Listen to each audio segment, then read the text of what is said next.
Hi, and welcome to the first episode of Fact Check. I'm your host, David Garrett, and today we're going to be looking at a recent episode of Catalyst, which premiered on the ABC television network earlier this year.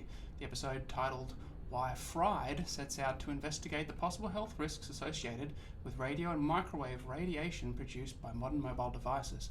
We're going to have a quick look at some of the main issues put forward and assess if the program has communicated accurate medical information to the wider general public. So, are mobile phones dangerous?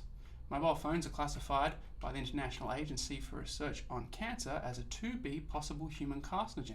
Before you decide to throw your new iPhone in the bin, keep in mind that coffee makes the same list as well.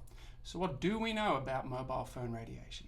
It is well established that radio and microwave frequency radiation can transmit some energy into water in the form of heat.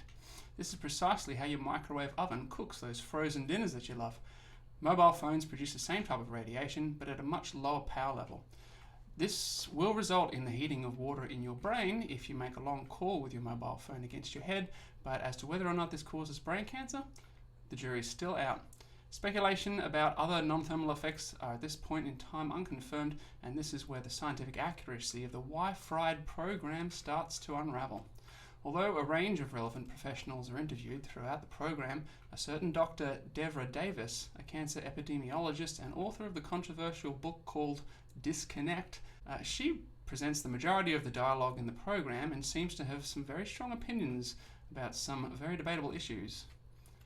The main negative health effects that are raised in the program are summarised in these three scenes here, including the well-accepted observation that mobile phone radiation can heat internal organs. They're in close proximity to the device.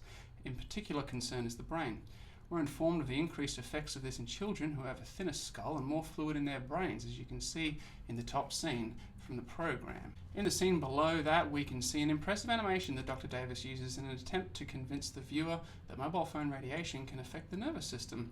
In particular, the pacemaker cells in your heart. The inference made by Dr. Davis is not backed with any actual evidence and appears to be little more than elaborate inference, which serves only to detract from the scientific validity of the program while inspiring unnecessary concerns in the average layperson viewer.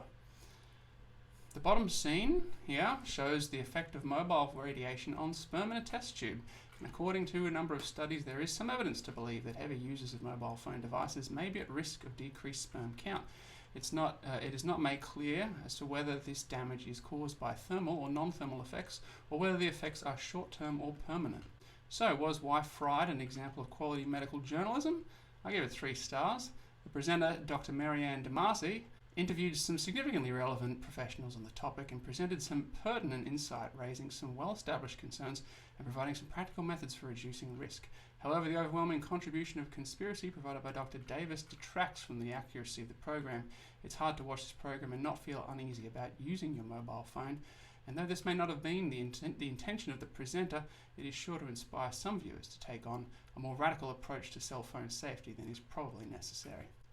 That about wraps things up. Be sure to stay tuned for the next episode of Fact Check and feel free to voice your opinions in the comments section below. Take care and we'll see you all next time. Bye.